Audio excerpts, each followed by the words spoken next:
What's going on, everybody? Welcome back to the channel. It's Jackson. The Colts have the complete opposite problem they had last year because the offense scores a lot of points now, but the defense really sucks. Power's here, and today I am here to talk about the Indianapolis Colts game against the New Orleans Saints. As you guys know, the Saints did defeat the Colts 38-27, and I'm not going to be nice this video. I'm really not. Someone needs to get fired. People need to get cut. A lot of things need to happen. Let's get into the takeaways. First takeaway. Usually I clown on the whole defense, but today it's one person. Tony Brown. I think that's his name. Number 38. The worst corner I have ever seen in my entire life. Like, straight up.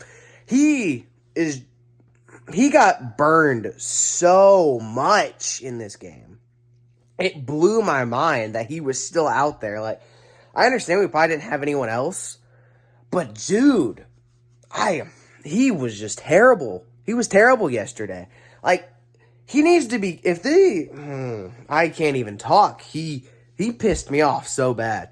Like, if he is still on the team by the time this video comes out, there is a problem. Because I'm recording this the night before, he needs to be cut. He needs to be cut. For sure. He needs to get cut off the team this week. At least. He needs to get cut off the team at some point this week. Because that's just unacceptable, the way he played. He played terrible. We chose him over Rush. I want to point that out. I don't know why we chose him. I don't know why he's on the roster.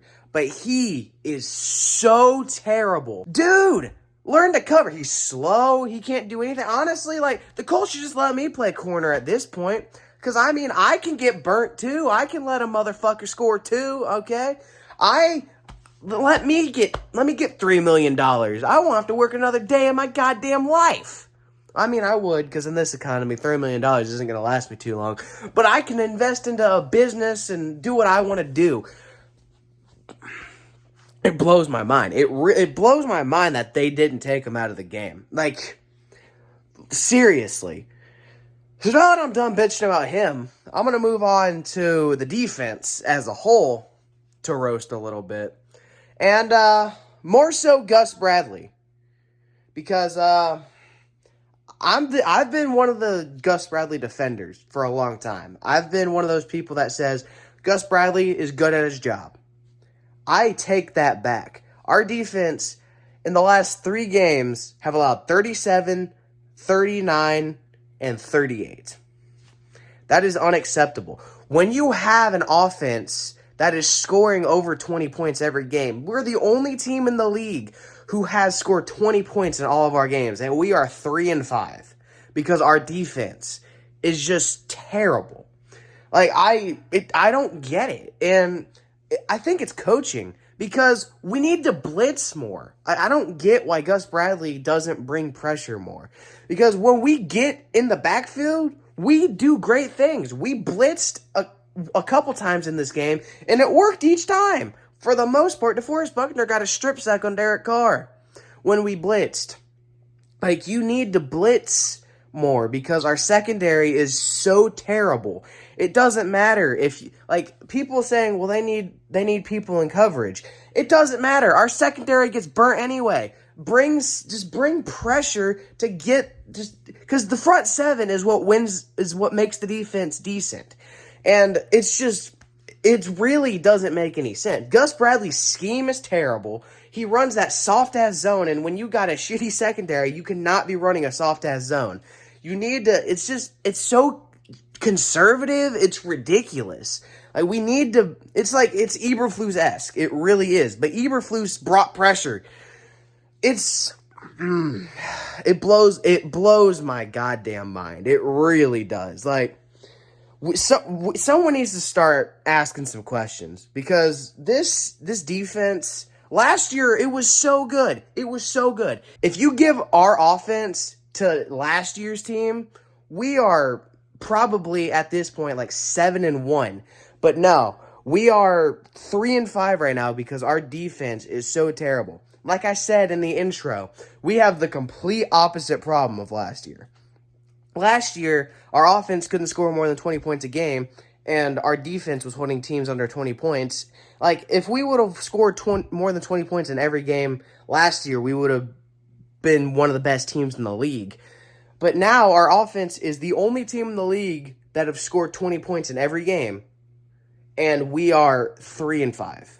And the defense is 1,000% to blame for that. So, yeah, that's really all I have to say about that. I'm done ranting about the defense. I do want to get into something a little more positive, which was the offense. The offense had a lot of good moments, like I've been saying. Gardner Minshew, though, still not that guy. Every week that passes by, it shows me that Gardner Minshew is not that guy. Gardner Minshew is a good backup, and Gardner Minshew can make great plays. Like, he shows that a lot, but he's just very inconsistent. Like, one minute he looks like prime Brett Favre, and then the next minute he's Matt Ryan from last year. Like, it just doesn't make any sense. Like, he's very inconsistent, and it shows the value of Anthony Richardson, because Anthony Richardson didn't have those stupid turnovers. I mean, I think he had one pick the entire regular season, and he didn't fumble much. Because I think he had a couple close fumbles, but never actually lost them.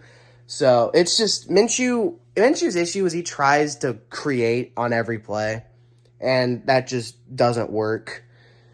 And I don't get why we don't go to Jonathan Taylor more, because Jonathan Taylor in the first half it was 11 carries for 94 yards. I think he got 1 or 2 more carries after that. He didn't even break 100 yards. In the second half, he had 1 yard, I'm pretty sure. What are we doing? Like I said, I'm not going to overreact to Shane Steichen and his decisions, because he's shown to be a great head coach other than the Jonathan Taylor thing, because he does something that Frank Reich never did. He takes points when they're there. He has good clock management. He makes a lot of right decisions. He's the guy for sure. And he's made our offense way better. Even with a backup quarterback, we're still putting up points. And I said this. I think I said it in my first recap of the season, that the offense is gonna score points no matter who's playing quarterback. It just matters how the defense does, and the defense has just not shown up since the Ravens game. Really, that was the last time they showed up. They showed up against Tennessee too, but that's Tennessee. That was Ryan Tannehill led Tennessee. And Tennessee, they're starting to look decent too now with Will Levis. Turns out I might have been wrong about Mayo Man, but that's a video for another time. Actually, no, it's not. I'm not making a video about that, but I don't know. Our offense is just it's not great, but it's our offense is good. Our offense scores points, but it's just inconsistent. And yeah, that's really all I have to say about that.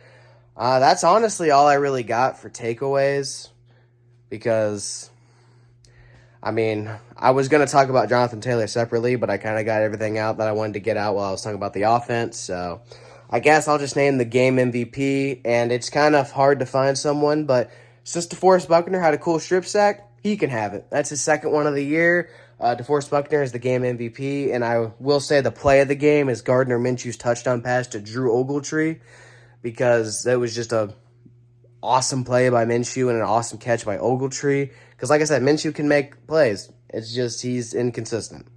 So, yeah, next week we play against the Panthers in Carolina. The Panthers are 1-6. They just got their first win against Houston. So it's a game we can win, but knowing us, we'll find a way to lose, because our defense will probably let Bryce Young have the best game of his career, because that's just kind of how that works. So, yeah, with that being said, thank you guys so much for watching this video. If you guys liked it, don't forget to like, comment, and subscribe, and turn on the bell notifications, and for everything in the description box. I'll see you guys next time. Bye.